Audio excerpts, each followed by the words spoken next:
Martial master के पिछले episode में हमने देखा था कि टाओ, क्वेंचैन, येमो और यांडान तीनों को अपने साथ लेकर जेड स्टेशन की ओर जा रहा होता है, पर तभी एक पर्सन बीच में आते हुए उनका रास्ता रोक देता है और अब वह वहां पर क्वेंचैन, यांडान और येमो तीनों का टेस्ट लेने के बहाने उन पर अटैक करते हुए उन्हें घायल करने की कोशिश करता है।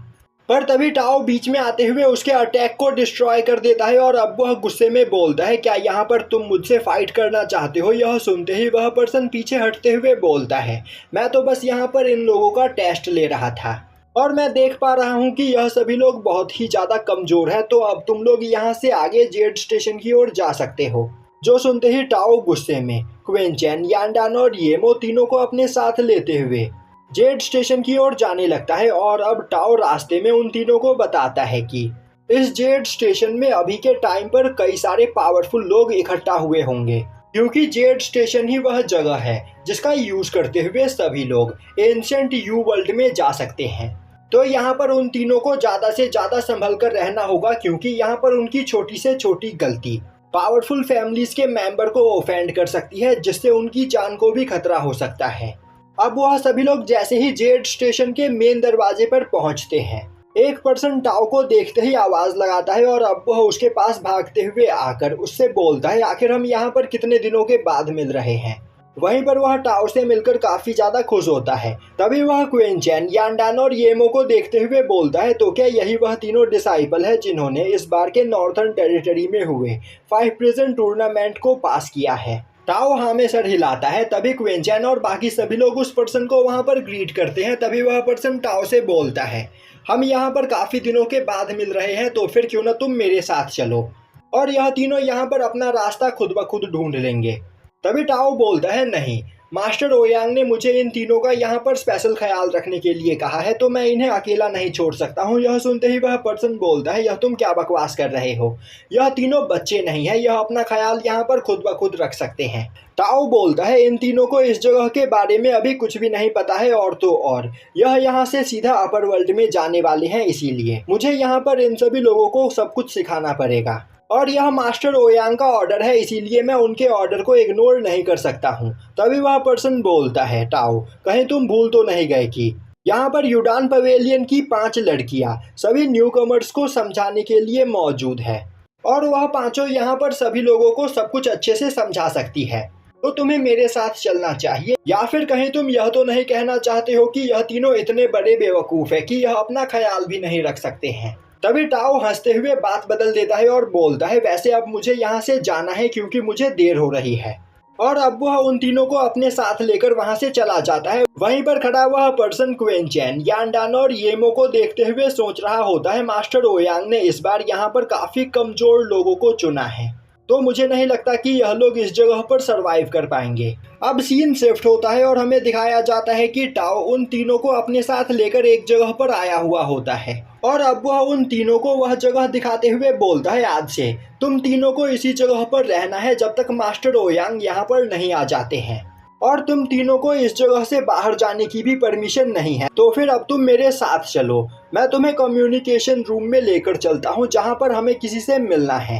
यह बोलते हुए वह उन तीनों को अपने साथ लेकर कम्युनिकेशन रूम में आता है, जिस जगह पर पहले से ही 5 प्रिजन के द्वारा सिलेक्ट किए गए दूसरे रीजन के जीनियस लोग मौजूद होते हैं। और अब वह लोग क्वेंचैन और बाकी सभी लोगों को देखते हुए आपस में बात करने लगते हैं, तो क्या यही सियासीयू के डिसाइपल्स हैं? यह तो बहुत ही ज्यादा कमजोर है, हमारे फैमिली के छोटे बच्चे भी इनसे ज्यादा पावरफुल होते हैं। वहीं पर यह सब सुनकर येमो और यांडान को काफी ज्यादा शर्मिंदगी फील हो रही होती है।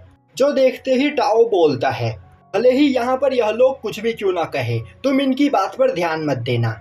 यह सभी लोग बस यहाँ पर तुम्हें उकसाने की कोशिश कर रहे हैं जिससे तुम कोई गलती करो, पर तुम्हें इनकी बातों को इग्नोर करना है, क्योंकि तुम भी यह बात जानते हो कि तुम कितने ज्यादा पावरफुल हो।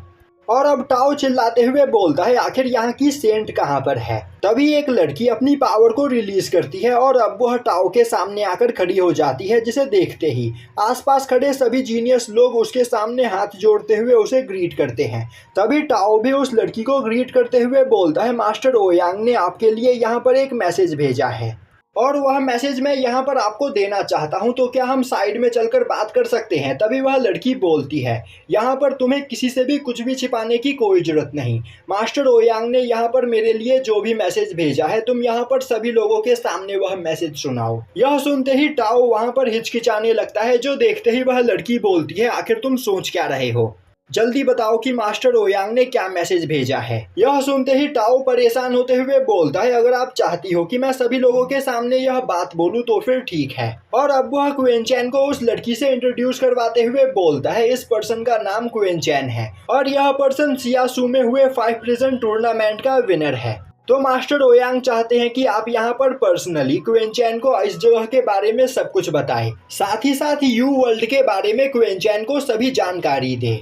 अब यह सुनते ही आसपास खड़े सभी जीनियस लोग आपस में बात करने लगते हैं, आखिर यहाँ पर चल क्या रहा है। यह पर्सन तो इतना ज्यादा कमजोर है कि यहाँ पर डान पवेलियन की 5 लड़कियां भी इससे सीधे मुंह बात नहीं करेगी, तो आखिर मास्टर ओयांग एक सेंट को इसका पर्सनल गाइड क्यों बनाना चाहते हैं। और अब वहाँ पर सभी लोग चिल्लाते हुए बोलने लगते हैं, यह गलत हो रहा है, इस जगह पर हम में से किसी को भी होली लेडी से बात करने की भी परमिशन नहीं है, जबकि हम सभी लोग इतने ज़्यादा पावरफुल हैं। और अब अचानक से ही यहाँ पर कोई पर्सन आकर कहता है कि होली लेडी को इस कमजोर से दिखने वाले इंसान का पर्सनल गाइड बना दिया गया है, यह हमें बिल्कुल भी मंजूर नहीं। वहीं पर यह सब सुनकर टाओ परेशान हो चुका होता है और अब वह अपने पास से मास्टर ओयांग के द्वारा दिया गया लेटर बाहर निकालते हुए होली लेडी को देते हुए बोलता है, होली मास्टर ओयांग ने मुझे आप तक बस यह मैसेज पहुंचाने के लिए कहा था, जो काम मैंने यहाँ पर कर दिया है, तो अब मेरे ख्याल से मुझे यहाँ से चलना चाहिए। यह बोलते हुए वह क्वेनचैन, यांडान और येमो तीनों को अपने साथ लेकर वहाँ से जाने लगता है। तभी होली मास्टर ओयांग के द्वारा भेजे गए उस लेटर को पढ़ती है, जिसमें मास्टर ओयांग ने लिखा होता है कि क्वेनचैन 5 प्रिजन टूर्नामेंट का विनर है और तो और वह बहुत ही ज़्यादा टैलेंटेड है, यहाँ तक कि वह यह भी कह सकता है कि क्वेनचैन का टैलेंट बिल्कुल उसके बराबर है या फिर उससे ज़्यादा भी। और अब हमें पता चलता है कि वह होली मास्टर ओयांग की नेफ्यू होती है और उस लेटर के जरिए मास्टर ओयांग अपनी नेफ्यू और क्वेनचैन को क्लोज लाने की कोशिश कर रहे होते हैं, जो देखते ही उस लड़की को काफ़ी ज़्यादा गुस्सा आता है और अब वह गुस्से में अपनी पावर को रिलीज करती है, जो देखते ही आसपास खड़े सभी जीनियस लोग काफी ज्यादा डर जाते हैं। तभी होली मास्टर एक काफी ऊंची जंप करके सीधा टाओ के सामने पहुंच जाती है और अब वह बोलती है, इस लेटर को यहाँ पर मेरे अंकल ओयांग ने भेजा है, यह बात तो पक्की है, पर मुझे यह समझ में नहीं आ रहा कि इस कमजोर पर्सन क्वेनचैन ने मेरे अंकल को बेवकूफ़ कैसे बनाया। और उसके अंकल ओयांग ने लेटर में लिखा है कि क्वेनचैन भी एक होली मास्टर जितना टैलेंटेड है, पर मुझे इस बात पर यकीन नहीं। और अब वह क्वेनचैन को देखते हुए बोलती है, पता नहीं कैसे तुमने यहाँ पर मेरे अंकल को तो बेवकूफ़ बना दिया, पर तुम मुझे बेवकूफ़ नहीं बना पाओगे। और अंकल के कहने पर मैं यहाँ पर तुम्हारी गाइड बनने के लिए तो तैयार हूँ, पर तुम मेरे सामने बस एक चींटी के बराबर हो, क्योंकि मैं एक होली मास्टर हूँ। यह बोलते हुए वह उड़ते हुए वहाँ से चली जाती है। वहीं पर यह सब सुनकर क्वेनचैन को काफ़ी ज़्यादा अजीब लग रहा होता है और यहीं पर यह एपिसोड खत्म हो जाता है।